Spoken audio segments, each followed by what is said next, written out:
Back नाजरीन। अच्छा, आपने बताया कि टेक्निकल ट्रेनिंग आपने दी, एक स्टाइपेंड मुकर्रर किया जिसमें जनरल साइंस, इंग्लिश और मैथमेटिक्स जो है वो इंक्लूड किया गया। यहाँ पर जो मेहमान आते हैं और जो पब्लिक डिस्कोर्स मदारिस से जो है बनाया जाता है, मैं उसकी तरफ जो है वो जाना चाहता हूँ कि एक तो वो है जो चीज़ें हो रही हैं, ऑब्वियसली गवर्नमेंट की जितनी इस्तिताअत होगी उतना ही जो है वो कर सकती है।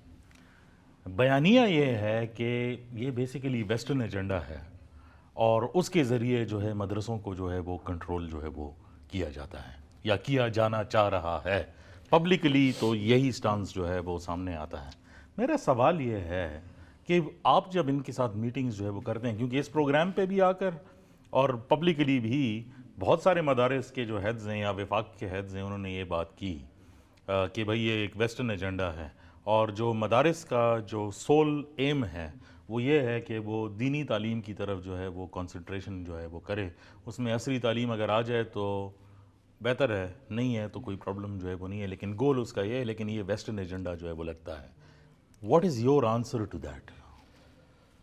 ये इंतहाई मनफी प्रोपेगेंडा है। 15 वफाक हैं, 15 वफाक में से 10 हमारे साथ रजिस्टर्ड है। आप उन 10 वफाक में से किसी भी आलम को बुला लें, अगर आपको वो ये नैरेटिव दें तो फिर मेरा ख्याल आपका सवाल जायज़ बनता है। ये 5 वफाक हैं जो ये मनफी प्रोपेगेंडा करते हैं। हम किसी तरह से कोई कंट्रोल हासिल नहीं करना चाहते, कोई वेस्टर्न एजेंडा नहीं है। अगर वेस्टर्न एजेंडा होता तो हमारे पास इतनी फंडिंग होती कि हम इन 10 वफाक को खुल के पैसा दे सकते। हमारे पास तो गवर्नमेंट से फंडिंग ही नहीं मिलती। मैंने 2 बिलियन डिमांड किया गवर्नमेंट से कि हमने बुक्स देनी है और टीचर्स को पे देनी है। मुझे 71 मिलियन मिला है।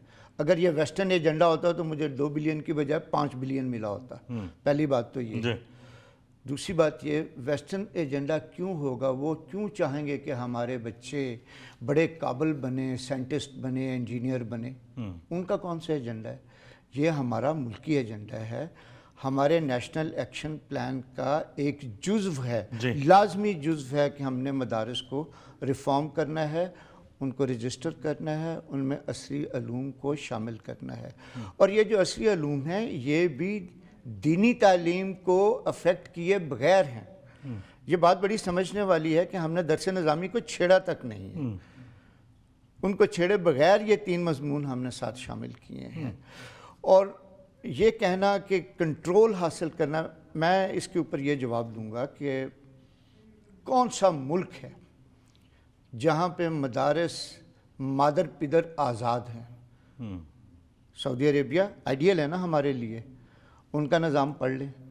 इंडोनेशिया सबसे ज़्यादा मुसलमानों वाला मुल्क है, उनका निज़ाम पढ़ लें। मलेशिया, तुर्की, हर जगह पे जितने भी तालीमी अदारे हैं, भले वो किसी स्ट्रीम से भी ताल्लुक़ रखते हों।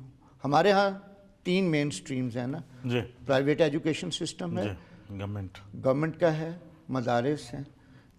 ये किसी रेगुलेटर के नीचे क्यों नहीं आने चाहिए? इनका गवर्नमेंट को क्यों नहीं पता होना चाहिए कि कहाँ है मदरसा, क्या पढ़ा रहे हैं? अच्छा, दूसरा जो है वो फंडिंग के हवाले से कि आपने सोर्स ऑफ फंडिंग जो है वो बतानी है, इस पर भी जो है वो यही कंसर्न्स है कि ये तो इसलिए पूछ रहे हैं क्योंकि डोनेशंस जो दे रहे हैं उनके पीछे जो है वो पड़ जाएंगे। हम क्यों उनके पीछे पड़ेंगे? ये लाजमी है, पाकिस्तान के कानून में है कि वो इदारा जो चैरिटी से चल रहा है उसको लाजमन चैरिटी कमीशन में रजिस्टर होना है। ये कानून है। स्टेट बैंक ऑफ पाकिस्तान का जो प्रोसीजरल बाइबल है उसके अंदर ये लिखा हुआ है। तो ये तो स्टेट ने पहले से डिक्लेयर किया हुआ है कि आप चैरिटी लेते हैं, आप डिक्लेयर करेंगे कि हम कहाँ से चैरिटी ले रहे हैं और उसको कैसे खर्च कर रहे हैं। इसमें कोई 2 राय नहीं हो सकती। हमने FATF को इन राइटिंग दिया हुआ है कि जितने भी चैरिटी बेस्ड ऑर्गेनाइजेशन है, NGOs हैं, मदारिस तो एक तरफ हो गए, even NGOs they have to write down कि जी हम इधर से चैरिटी लेते हैं, ये हमारी सोर्सेज ऑफ फंडिंग है और इस तरीके से हम उनको खर्च करते हैं। अच्छा, when I look at this discourse जो आप कह रहे हैं और जो उनके इश्कालात हैं या वो भी जो अग्री भी हो गए हैं, when I look at it all of it, आपको क्या लगता है कि ये इशू ज़्यादा पॉलिटिसाइज हो रहा है या इसमें हकीकत कुछ ना कुछ है जो कमियां जो है वो रह गई हैं? میرے خیال میں اس کو پولیٹیسائز زیادہ کیا جا رہا ہے ٹو واٹ اینڈ آپ کیا سمجھتے ہیں؟ کہ ہمارا کوئی پوچھنے والا نہ ہو، جو کہ میرے خیال میں ریاست کی جو ریٹ ہے وہ ہر جگہ پہ ہونی چاہیے۔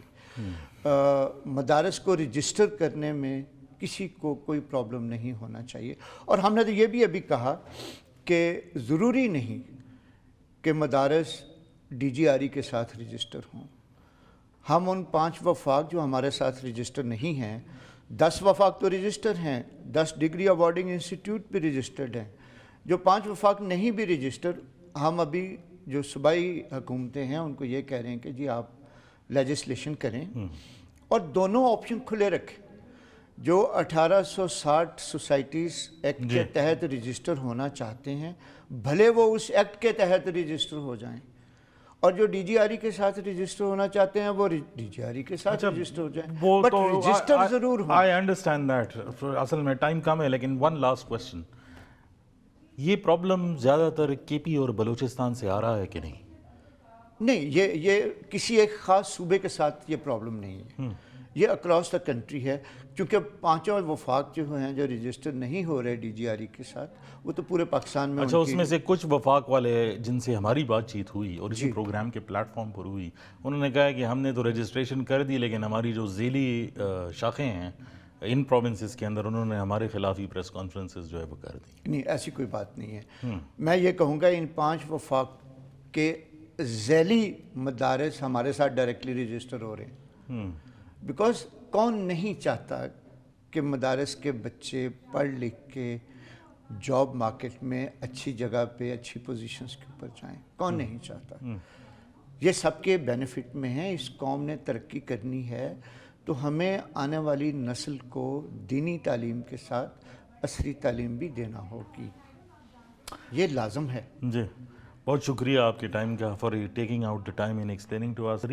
گفتگو جو ہے وہ آپ نے سنی، ایک انٹرسٹنگ پہلو ہے، لیکن آبویسلی ایک نیشنل کنسرن بھی ہے، کیونکہ یہ بات بار بار آ رہی ہے، اور جب سے میں ٹی وی دیکھ رہا ہوں تب سے تو یہ ڈسکشن ٹی وی پر جو ہے وہ چل ہی رہا ہے، لیکن اس کے آنسرز جو ہے وہ ناپید ہیں۔ آج کی گفتگو کے اندر امید ہے کچھ نہ کچھ جو ہے وہ کلیئرٹی جو ہے وہ آ گئی ہوگی۔